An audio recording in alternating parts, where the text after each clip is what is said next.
Hora de voar para o estúdio da Rádio Band News FM com o melhor comentário do Brasil, Ricardo Boechat.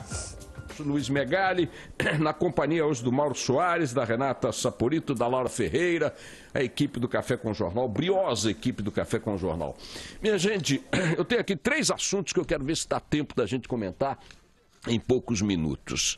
Nosso queridíssimo guru Silvio Santos, com toda a razão, diz que eu falo muito no rádio.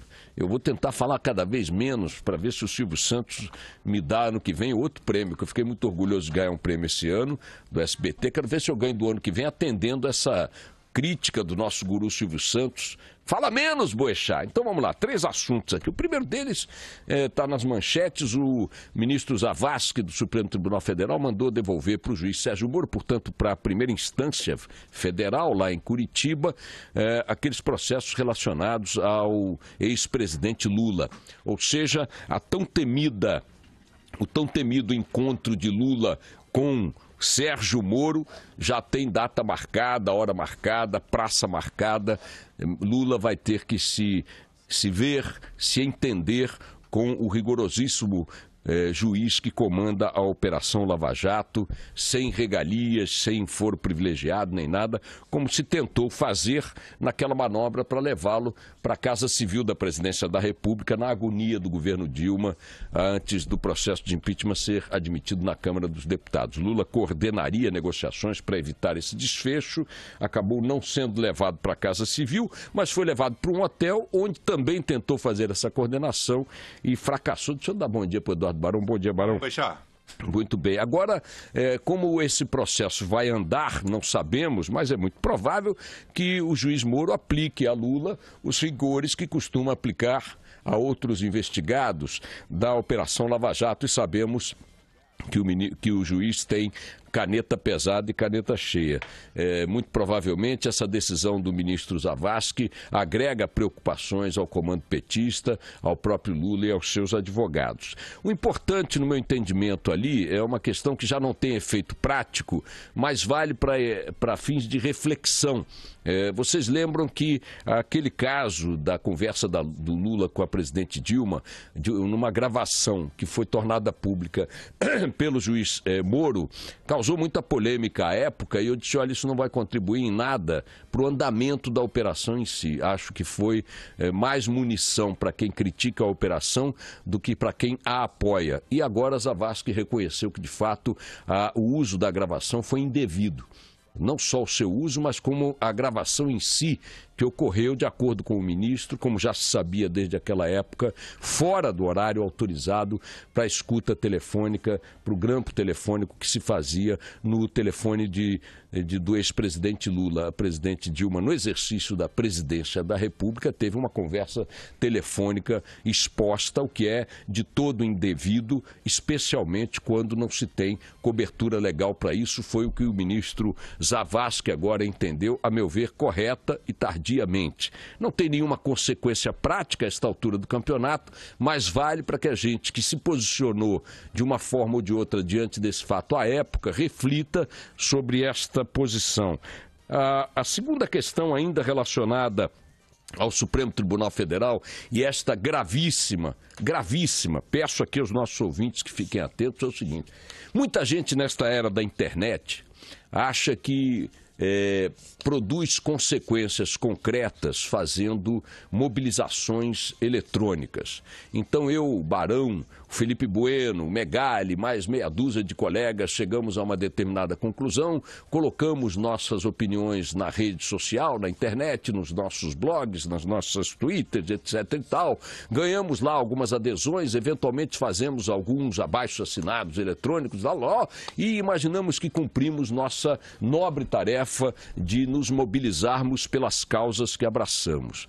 Eu sempre ponderei aqui que se abaixo-assinado pela internet ou mesmo abaixo-assinado produzisse alguma consequência concreta, o mundo seria outro, especialmente o nosso país. Bastaria que as nossas indignações fluíssem pelas redes sociais para que a realidade se moldasse a elas. Mas não é assim que acontece. Se fosse assim, Renan Calheiros, por exemplo, não seria presidente do Senado Nacional, porque vocês devem devem lembrar que depois que ele foi eleito para a presidência do Senado, houve um abaixo-assinado nacional com mais de 1,5 milhão de assinaturas, que foi levado ao próprio Renan Calheiros, que tratou com ironia daquela iniciativa, dizendo que protesto as pessoas podiam fazer quantos quisessem e tal. Houvesse uma mobilização de 1,5 milhão de pessoas em algum lugar, como houve na Paulista, em outras regiões e tal, em protestos de massa, não estou dizendo nem especificamente o objetivo daqueles protestos, estou apenas dizendo que protestos de massa, estes sim produzem consequências, houvesse uma mobilização física real da população, provavelmente a reação de Calheiros seria outra, as consequências seriam outras. Por que eu estou desenhando isso? Porque nós tivemos agora, como todos sabemos, o encaminhamento do projeto de iniciativa popular ao Congresso Nacional, com quase 2 milhões de assinaturas para a introdução das 10 medidas contra a corrupção propostas pelo Ministério Público Federal, para que essas medidas sejam introduzidas na legislação brasileira e tornem mais grave, mais difícil, né, desviar dinheiro público no Brasil e mais grave as penas aplicadas a quem se envolve nesse tipo de crime. As 10 medidas incluem agravamento de penas, facilidades ao processo de investigação, facilidades ao processo de coleta de provas e tudo mais, facilidades para tomada de patrimônio dos envolvidos, para prisão dos envolvidos, ou seja, são 10 medidas fundamentais para que a legislação brasileira avance no combate a esse câncer que corrói as estruturas públicas da nação. Pois bem, essas 10 medidas estão engavetadas com o senhor Valdir Maranhão, uma figura do 3º escalão, do 5º escalão da política brasileira, uma figura do baixíssimo clero do Congresso Nacional, uma figura absolutamente inexpressiva, sem biografia, sem peso, sem história, sem nada, sem opinião sequer, cada dia tem uma. Esse cara tem o poder de meter isso na gaveta e deixar ali pelo tempo que ele bem entender e, portanto, esse projeto, que resultou de um abaixo-assinado de 2 milhões de brasileiros, está parado como se ninguém tivesse assinado, mostrando que as assinaturas sem a devida mobilização popular não produzem efeito. Não produzem efeito e é o que está se vendo lá. Além disso, na quarta-feira da semana que vem, dia 22, alerta feito pelo Globo ontem, o Supremo Tribunal Federal tomará uma decisão gravíssima. Vai julgar recursos da OAB, quem diria a OAB, e também de um partido ecológico nacional, que eu nem sabia que existia, contra aquele entendimento do próprio Supremo que manda manter na prisão quem for condenado em segunda instância. Ora, todos sabemos que a Lava Jato prosperou significativamente graças às delações premiadas e que as delações premiadas prosperaram graças a dois pilares: as prisões dos grandalhões, que se viram privados de liberdade e começaram a ter que conversar em outros termos com os investigadores, com os procuradores, essas foram as prisões, portanto, e a segunda coisa foi esse entendimento do Supremo que, sendo condenado em segunda instância, tu começa a cumprir pena.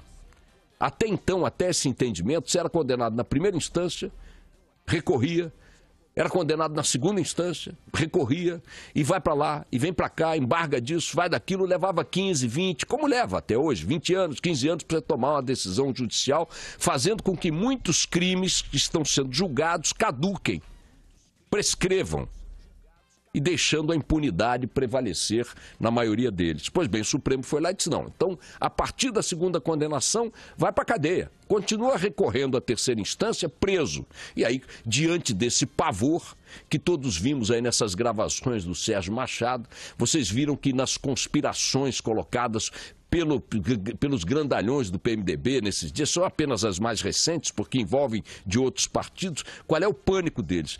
É a condenação em segunda instância resultar na prisão imediata de todos os condenados. Pois bem, o Supremo agora, no dia 22, atenção população brasileira, vai julgar um recurso de inconstitucionalidade, uma ação direta de inconstitucionalidade, pedindo que o Supremo revogue esse princípio. E o Supremo marcou para quarta-feira da semana que vem, dia 22. Se o Supremo voltar atrás na sua própria decisão e restabelecer que só pode prender os investigados, os condenados, depois de transcorrido todos os recursos em todas as instâncias possíveis, a Operação Lava Jato leva um tiro na testa. Leva um tiro na testa. Então temos as 10 medidas contra a corrupção engavetadas e o Supremo na iminência de se colocar num julgamento que pode resultar num recuo. Se este recuo acontecer, além do tiro na testa da Lava Jato, teremos aí um fortalecimento da tese de que há de fato uma conspiração, um pacto de Caxias, como disse um deles, em andamento, juntando o Supremo, Congresso Nacional e o próprio Executivo, e o Congresso, nesse caso, com todos os partidos, para solapar a Lava Jato. Esse alerta precisa ficar bastante claro para a população brasileira e não bastará manifestações através da internet, não bastarão manifestações através da internet. É preciso que a população brasileira entenda que o protesto precisa acontecer fisicamente. A mobilização tem que ser física para que essa gente, essas quadrilhas, essas máfias sejam enquadradas em parâmetros que permitam ao país sobreviver a elas. A terceira e rápida colocação última que eu quero fazer diz respeito a Eduardo Cunha. Vai ser julgado hoje o processo, o relatório, né? Vai ser votado hoje o relatório que pede a cassação de Eduardo Cunha no Conselho de Ética da Câmara dos Deputados, 8 meses depois de iniciado esse processo. Mesmo que ele seja condenado, há uma série de arapucas no caminho dessa punição, na Comissão de Constituição e Justiça e no próprio plenário, que poderão resultar não na absolvição, mas numa pena branda, como suspensão por algum tempo do mandato. Eu quero dizer o seguinte, assim como aquele caso do menino de 10 anos morto num confronto com a polícia, embora se esteja investigando em que circunstâncias aquilo aconteceu, em São Paulo, eu tenho sustentado, em São Paulo, eu tenho sustentado que, seja qual tenha sido a anatomia do fato, ele estava armado, se não estava, se deu tiro, se não deu tiro, se o policial reagiu, se foi auto de resistência, se foi tiro precipitado da polícia, se não foi, o fato em si, por si só, encerra uma derrota para a sociedade brasileira. Seja qual for o resultado da investigação e qual for a verdade em torno desse fato, um dado superior se impõe, que é a presença de crianças no mundo do crime, numa quantidade inaceitável para qualquer sociedade que queira se entender como tal. Um país que tem crianças na situação daquele menino de 10 anos, e são milhares, e jovens na situação daquele menino, e são milhões, é um país definitivamente derrotado em aspectos tão fundamentais que pouco importa o equilíbrio da economia, para citar apenas um exemplo que todo mundo está perseguindo. No caso do Cunha, o paralelo é exatamente o mesmo. Pouco importa a esta altura do campeonato que destino vai ser dado ao senhor Eduardo Cunha depois de 10 meses, 8 meses de julgamento. Com tantas arapucas no caminho desse processo ainda pela frente, nós já somos uma sociedade afrontada e derrotada pela classe política na forma como ela trata os seus próprios bandidos. É impressionante que um país com uma população de 200 milhões de pessoas, país ansioso por mudar de padrão, uma população desesperada por mudar de padrão, tenha que se defrontar com essa vergonha que é esse processo de Eduardo Cunha. Dê no que dê, mesmo que se consiga chegar a um desfecho à altura do que queremos, ainda assim teremos que refletir se faz sentido conviver com uma realidade política que nos impõe 10, 8, 12 meses para julgar crimes tão elementares envolvendo figuras tão evidentemente suspeitas. A derrota virá independentemente do desfecho. É isso aí, vamos tocar o barco.